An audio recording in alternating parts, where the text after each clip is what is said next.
పల్లెలే దేశానికి పట్టుకొమ్మలు.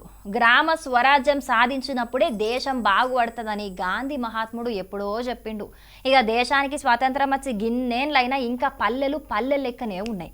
గందుకే ఆ పల్లెల సుతం అభివృద్ధి పనులు చెయ్యాలని సెంట్రల్ సర్కార్ సుతం నిధులు బగ్గనే మంజూరు చేస్తుంది. అట్లా గిడొక ఊళ్ళే సీసీ రోడ్ల కోసానికి నిధులు మంజూరు చేస్తే అక్కడి పెద్ద మనుషులు ఏం చేస్తున్నారో చూడురు.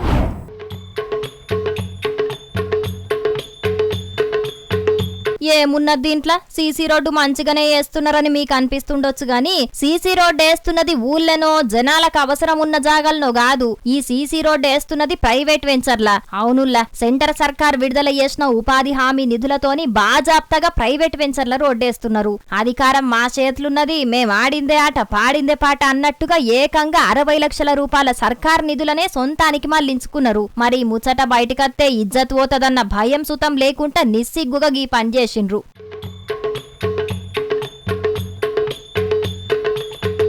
అసలు ముచ్చట ఏందంటే వికారాబాద్ జిల్లా తాండూర్ నియోజకవర్గంలో 4 మండలాలున్న ఊళ్ళల్లా 34 సీసీ రోడ్డు పనుల కోసానికి 2 కోట్ల రూపాయలు మంజూరైనయట. ఇక దీంట్లో యాలాల మండలం కోకట్ గ్రామంలో సీసీ రోడ్డు పనుల కోసం 60 లక్షల నిధులు కేటాయిస్తే ఆ పైసలతోని జనాలకు అక్కరకచ్చే రోడ్లేయాల్సిన అధికారులు అధికార పార్టీ నాయకుని వెంచర్ల రోడ్డేస్తున్నారట. ఇదేందని ఆ ఊరి పంచాయతీ కార్యదర్శిని అడిగితే నాకేం తెలియదు, మీదుండే అధికారులకే తెలుసని అంటున్నాడు. రాజుల సొమ్ము రాళ్ల పాలని వెనకటి సామెతలిన్నాం గాని ఇప్పుడు మాత్రం ప్రజల సొమ్ము అధికార పార్టీ నాయకుల పాలు అని చెప్పుకోవాల్సి వచ్చేటట్టున్నది. పోన్రి ఇవాళ ప్రైవేటు వెంచర్ల రోడ్డేయించుకున్నారు, రేపట్ల కరెంటు స్తంభాలు వీధి లైట్లు నల్ల కనెక్షన్లు సుతం సర్కార్ నిధులతోనే వేయించుకుంటారో ఏం కథనో తెలియదు గాని మరిగా జిల్లా కలెక్టర్ సారు సర్కార్ మంజూరు చేస్తున్న నిధులు బరాబర్ ఖర్చు అవుతున్నాయా లేదా అనేది విచారణ చెయ్యుండ్రి. ఇది బయటికి వచ్చింది కాబట్టి తెలిసింది. ఇట్లా బయటికి రాని ఇంకా ఎన్నున్నాయో ఏందో మీరు దృష్టి పెట్టకుంటే సర్కారు సొమ్ము ఇట్లా కార్యకర్తల పాలైతదని అంటున్నారు అక్కడి జనాలు. చూడాలి మరి ఈ ముచ్చట్ల అధికారులు ఏం చర్యలు తీసుకుంటారో.